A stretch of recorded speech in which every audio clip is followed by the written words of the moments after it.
Ladies and gentlemen, it is time now for the Big 12 matchups and then some. This is when I go head-to-head against the almighty Penny, which we'll be doing in a little bit. We'll be picking 10 games head-to-head. This is the final week that we will be doing that. We'll have the standings in just a few seconds and, of course, my 10 picks. But first, this show is partially going to be called the Big 12 projections as far as bowls. 8 Big 12 schools are bowl eligible. So here in just a second, we are going to break down the 8 bowl games that it looks like the Big 12 will be involved in. Of course, it's a guarantee that the Oklahoma-Nebraska winner will be going to a BCS game. They're tied into the Fiesta Bowl. That's in Glendale, Arizona. Oklahoma trying to get back to Glendale. Last time they were there, they lost to West Virginia during the 2007 season. Now, the winner of this game, who will they play? Still hard to say. I think it's going to be one of 3 teams. It's going to be Connecticut. If they can win at South Florida on Saturday, they will be Big East champions. If they lose and West Virginia beats Rutgers, then the Mountaineers would win the Big East. And it is possible that the Stanford Cardinal could play in the Fiesta Bowl. Stanford's only lost 1 game this year coming out of the Pac-10 Conference. I think it depends squarely on UConn. If they win, I don't think the Orange Bowl will take them. I think they'll be the last school picked, and the Fiesta Bowl gets the final pick. So I think UConn would play in the Fiesta Bowl. More than likely, if West Virginia were to win the Big East, the Orange Bowl would take West Virginia and Virginia Tech, assuming that Va Tech can beat Florida State in the ACC championship game. That would lead Stanford as the last school pick. So if it was Oklahoma-Stanford, it'd be a rematch of last season's Sun Bowl in which Andrew Luck did not play.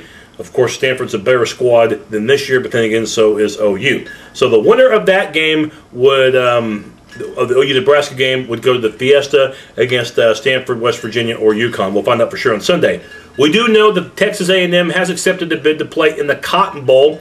The Aggies, winners of 6 straight, and it's projected, according to collegefootballnews.com, that they would play Alabama, the defending national champions. A&M and Alabama, and they're linked to at least one way, or 2 ways. One, Dennis Francione, coached at both schools, but another guy that's a lot better, Paul Bear Bryant, coached at both schools as well, the Junction Boys from the 1950s at A&M, and of course you mentioned Alabama football, you can't go without mentioning Paul Bear Bryant. So a little irony between the Aggies and the Tide. That's a projection according to CFN.com. The Alamo Bowl is next, and it looks like the Oklahoma State Cowboys at 10-2 will go to Alamo Bowl. This year, the Alamo Bowl gets the number 3 pick. They've moved up in the rotations, becoming a little bit better of a bowl game, as the Holiday Bowl has really lost some luster over the years. So Oklahoma State, who would they play? Well, I thought it was going to be Arizona. The Wildcats at 7-5, but they have been slumping as of late. Last night had 2 extra points blocked, both by the same guy, as Arizona State pulled off an upset there. It would be the number 2 choice of the Pac-10, but remember, Oregon, if they win on Saturday against Oregon State, would go to the national championship game. Stanford from the Pac-10, looks like they're going to a BCS game, so that would move Arizona into that position. By the way, the Pac-10's been pathetic.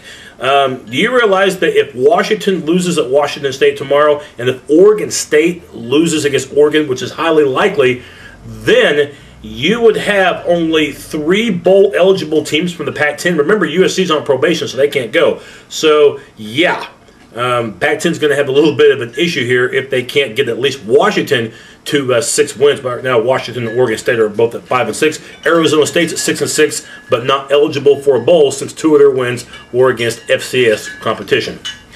The Insight Bowl is next, and this is where the Oklahoma-Nebraska loser most likely would go, and they would play a team from the Big Ten, either Michigan or Penn State. It looks like it's going to fall on one of those schools' laps. If Nebraska plays Michigan, it would be a battle of future Big Ten opponents, since Nebraska is going to the Big Ten next year.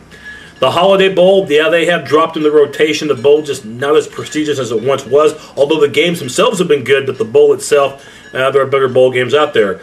But the Holiday Bowl in San Diego, and it looks like Missouri, a 10-2 school, would go to the Holiday Bowl against Washington, assuming that Washington can win at Washington State. If they don't, Maybe Arizona State gets an appeal, which I think they've been trying to do to the NCAA, to reconsider letting them go because they did win 6 games, despite 2 of those wins not coming against Division I competition. But right now it's Missouri against Washington, assuming Washington can win the Apple Cup on Saturday.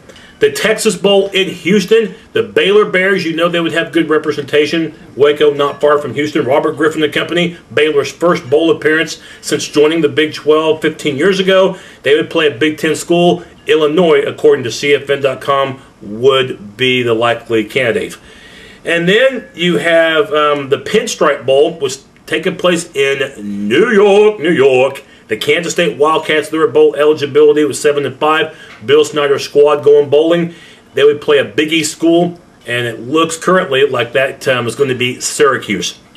And then you have other bowl games out there, including one that's going to take place in Dallas, Texas. And this, by the way, I've never heard of this bowl game. I think it's a brand new one. The Ticket City Bowl. That's going to be New Year's Day in Big D, where the Texas Tech Red Raiders, 15 years in the Big 12, 15 bowl appearances. No one's ever done that. And the Red Raiders would play a Big 10 school. The Northwestern Wildcats would be the favorable choice. That could be a pretty good game between the Wildcats and the Red Raiders. By the way, the Texas Longhorns and the Iowa State Cyclones didn't get the bowl eligibility. Both finished at 5-7, as did the Colorado Buffaloes. So there you have bowl projections. Of course, these are just projections for the most part. We'll find out for sure on Sunday where the Big 12 teams will be going as far as bowling. Now, let's review my picks and then my 10 picks against the coin. Well, last week, unfortunately, I did not make up any ground. The coin and I had disagreements, but in the end, we ended up with 5-5 records. So, with 1 week left to go in the picks, can I come from behind? Right now, I trail the coin by 1 game, but no matter what happens, both the coin and I are guaranteed to have winning records for the season. Okay, time now for the 10 picks. We're going to begin with a big game for the Connecticut Huskies. I never thought I'd be previewing a UConn game, but that's what we're doing right now. Connecticut playing at South Florida. It's important because UConn gets a BCS bid and a Co-Big East championship if they can win at South Florida. But I think their luck comes to an end. South Florida at home. I like what they did at Miami last week. I think they keep the momentum going. So give me the Bulls. South Florida minus the 2. The coin is going to go with South Florida as well.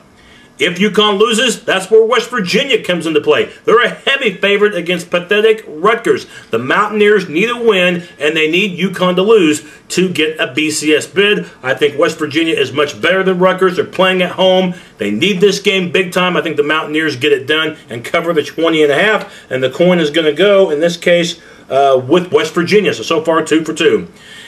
Pittsburgh is at Cincinnati. Pittsburgh was a preseason pick to win the Big East. Cincinnati, 2-time defending Big East champions, been a disappointment this year, but the Bearcats are favored at home by 2 points. I think Pittsburgh will win on the road. If they win, they could get a share of the Big East championship, but again, have to have West Virginia and Connecticut to both lose. The odds are against them that both will happen, but Pittsburgh does win at Cincy, so give me Pittsburgh plus the 2, and the coin is going to go with Pittsburgh as well. The coin and I are 3-3 so far. Central Florida against SMU for the Conference USA Championship in Orlando. Central Florida is a 9.5-point favorite, but you know what? Everywhere it seems in college where June Jones goes, he wins. He won at Hawaii, and he's turning the SMU program around. I don't know if they'll win this one, but I think they covered the 9.5. So give me SMU plus the 9.5 in this game, and the coin is going to go with SMU as well. For the Apple Cup, it's Washington against Washington State. As always, the Cougars are pathetic, but Washington has a shot at a bowl bid. They're at 5-6. They need this win. I think they get it. I think they'll win in Pullman. Give me the Huskies minus the 7. The coin will go with Washington as well. The coin and I have agreed on every game so far. It's ridiculous. Nevada, who stunned Boise State last week, is playing at Louisiana Tech. Remember, if the Wolfpack win, they are guaranteed the trophy for the Western Athletic Conference. Worst they can do is tie Boise for first, but they beat Boise head-to-head, so they'd get the hardware for the WAC. I think they get the job done at Louisiana Tech. Give me Nevada minus the 12. The coin is going to go with Nevada. Goodness gracious. USC is at UCLA. This might as well be a bowl game for both teams because neither are going to a bowl game. UCLA is not bowl eligible, and USC is on probation. Thank you very much, Reggie Bush. But USC, they're expected to get Matt Barkley back. That makes a big difference. I'll look for the Trojans to win on the road. Give me USC minus the 6.5. The coin will go with UCLA. There's a disagreement, friends. For the ACC Championship, Virginia Tech hosting Florida State. Wow, Florida State, an improved season. Christian Ponder and company will take their high-octane offense on the road, but Virginia Tech with a pretty good defense. The game's being played in Charlotte, North Carolina. Va Tech has won 10 in a row. I think they keep the winning going. Give me the Hokies minus the 4. The coin will go with Virginia Tech as well.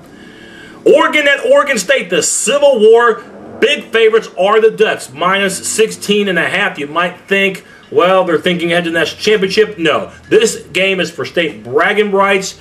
It's always high scoring, but I look for Oregon to be focused and to get the victory and to get it in easy fashion. Look for Oregon, maybe after a tight first half, to pull away in the second and cover the spread comfortably. Oregon, I'll take them minus the 16.5. The coin will go with Oregon State. And then finally, you have Auburn against South Carolina, SEC Championship. Auburn came from 24 back to beat Alabama last week. Can they beat South Carolina again? I don't know. I think it's going to be close. I think what happened with Auburn last week, beating a big rival in comeback fashion, they're now #1 in the BCS. People are telling them how good they are. But you have to be a South Carolina team that played you pretty competitive the first time at Auburn. This game will be in Atlanta. I think South Carolina covers the 5.5.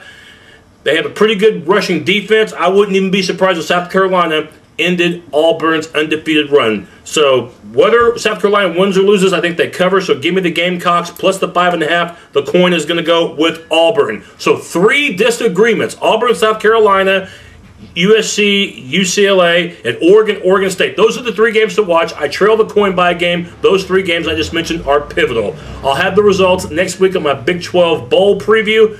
We'll see you next week, everyone.